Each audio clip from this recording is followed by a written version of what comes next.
कधीच नाही चुकणार तुमचे फेवरेट टीव्ही शोज झी5 सोबत, तेही एकदम फ्री.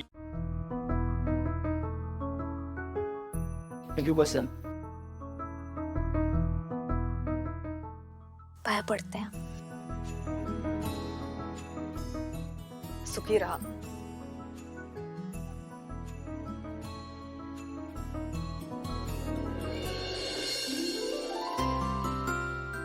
गोड आहे मुलगी.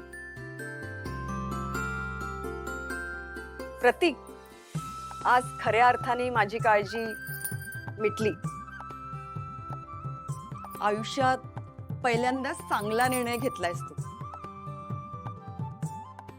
एक सांगू का अश्विनी, तुला तर माहितीच आहे ह्यांच्या फील्डमध्ये कशा मुली असतात.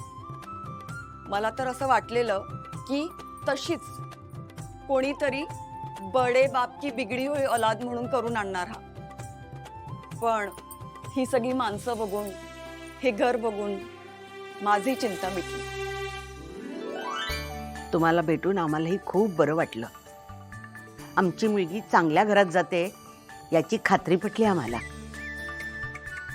आणि हो, प्रतीकने आम्हाला तुम्ही येणार असं सांगितलं होतं, पण आम्हाला खूप टेन्शन आलं होतं. त्याच काय टेन्शन घेतय. आता आपण सगळे एक फॅमिली आहोत. आता आपल्या नात्यात कसलीही फॉर्मॅलिटी नको. माझी फक्त एकच इच्छा होती की प्रतीकची बायको एक गुणी आणि सुसंस्कारी मुलगी असावी. आणि मयुरीला भेटल्यावर माझी ती इच्छा पूर्ण झाली. मयुरी, तुला सगळे मयू म्हणतात ना, मग मी पण तुला मयू म्हणलं तर चालेल का? हो चालेल. प्रतीक, माझी ती बॅग दे ना इकडे.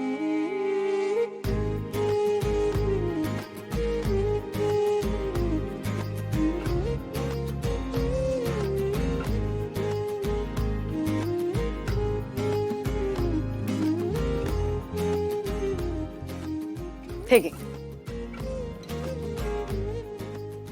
कशाला आहे? आज पहिल्यांदा सुनमुख बघितलंय मी. एवढ्या गोडसुनेच्या हातात काही ठेवायला नको का?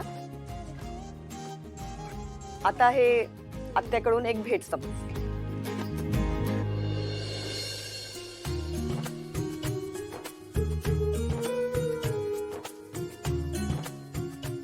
चला, आता नाश्ता तयार आहे, सगळ्यांनी खाऊन घ्या. हो, सकाळच्या गडबडीत ना कोणी अजून नाश्ता केलेला नाहीये. अहो, मग हे आधी नाही का सांगायचं?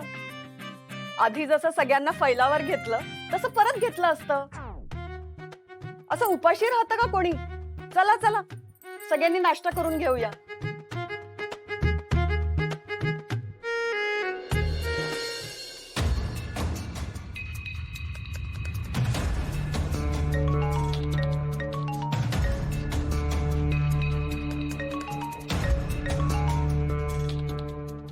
बोल.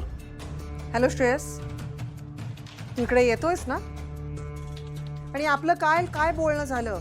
तुझ्या बायकोला सांगितलंस? तू यासाठी फोन केलास मला? हे बघ, मला उगीच फोन करू नकोस. मी माझ्या फॅमिली बरोबर, don't disturb me. Understand? Phone cut करायच्या आधी एक गोष्ट नीट लक्षात ठेव. तू आता मला कितीही टाळायचा प्रयत्न केलास ना, तरी तुझ्याकडे फक्त साखरपुडा संपेपर्यंतच वेळ आहे. तुला अश्विनीला सांगावंच लागणार आहे की तू माझ्याशी लग्न करणार आहेस. तेव्हा लवकर तिला ते सांग आणि इकडे ये. इकडे सगळी तयारी केली आहे मी. वाट बघतेय तुझी.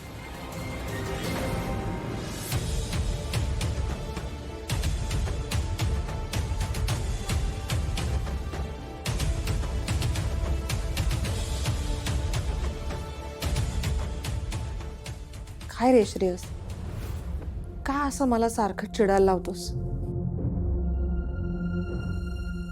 नवरा बायको जेव्हा हॉलमध्ये येतात तेव्हा त्यांचं औक्षण करून त्यांचं स्वागत करतात. पण हे ताट मी त्यांच्यासाठी नाही तर तुझ्या औक्षणासाठी केलं.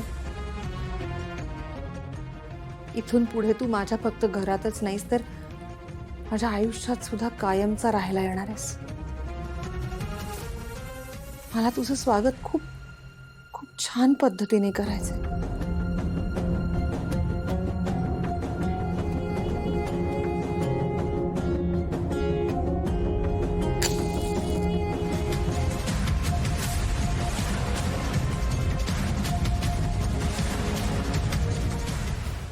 आई पाणी.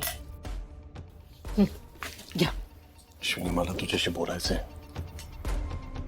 हो नंतर बोलू, तुम्ही पाणी घ्या. मयुरी, हे पोहे तू केलेस? नाही, आईने केले. मला एवढे चांगले पोहे बनवता नाही येत. स्वयंपाकात काय काय येतं तुला? बेसिक सगळं येतं, म्हणजे एकदम सगळंच नाही येत, पण बऱ्यापैकी येतं. छान. म्हणजे लग्नानंतरही तुझ्या नशिबी हॉटेलचं जेवण. नाही नाही, मी सगळं शिकून घेईन. का? तू एकटीच का सगळं शिकशील? संसार दोघांचा आहे ना, मग स्वयंपाक दोघांना यायला हवा. संसारात सगळ्या गोष्टी दोघांनी करायला हवं. म्हणजे पैसा कमवणं असू देत किंवा स्वयंपाक करणं. मयू, खरंच खूप तू लकी आहेस ग बाळा. किती जीवापाड प्रेम करणारी माणसं मिळाली आहेत तुला. खरंच त्यांना जाऊ. प्रतीक म्हणत होता वेन्यू कोणाचं तरी घर आहे. कोण आहेत त्या? ती मीरा कौशिक आहेत त्या.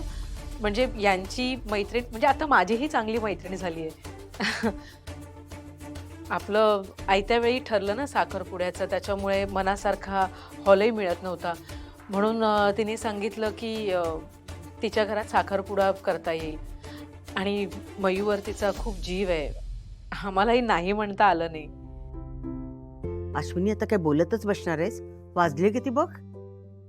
बोलता बोलताना लक्षातच आलं नाही मयू. जा तू तुझं आवरून घे, मी इथलं बघते. त्या काही पेपर्स वर मला तुझ्या बॉसची सही हवी. Okay ma'am.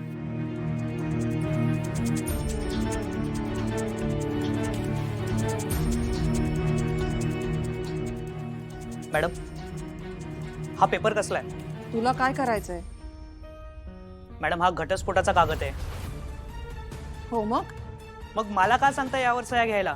कारण तुझ्या बॉसची बायको होण्याचे काय दुष्परिणाम आहेत ना तुला माहिती नाहीये. काल घराच्या खिडकीतनं एक दगड आला. ही जखम दिसते ना, त्याच्यामुळेच झाली ती. आणि त्या दगडावरती धमकीची चिठ्ठी होती, ती बघ आहे तिकडे. तुझ्या बॉसमुळे मला हे असलं आयुष्य जगावं लागतंय आणि बस झालं आता. मला हे असलं सगळं आयुष्य नकोय. मला एक सेफ आयुष्य हवंय. बस एवढीच अपेक्षा आहे माझी. पण मॅडम, बस झालं भाल्या. मला तुझ्या बरोबर कुठल्याही प्रकारचे आर्ग्युमेंट्स नकोय. बस झालं हे असलं घाबरून आयुष्य जगणं आता पुरे झालं. नकोय मला हे सगळं. प्लीज सुद्धा मला घाबरत नाहीत, रिॲक्ट करत नाहीत. जेव्हा तुझे बॉस तुला प्रश्न विचारतील ना, तेव्हा ही सगळी उत्तरं दे त्यांना. झी5 ॲप डाउनलोड करा आणि पहा सर्व एपिसोड्स एकदम फ्री.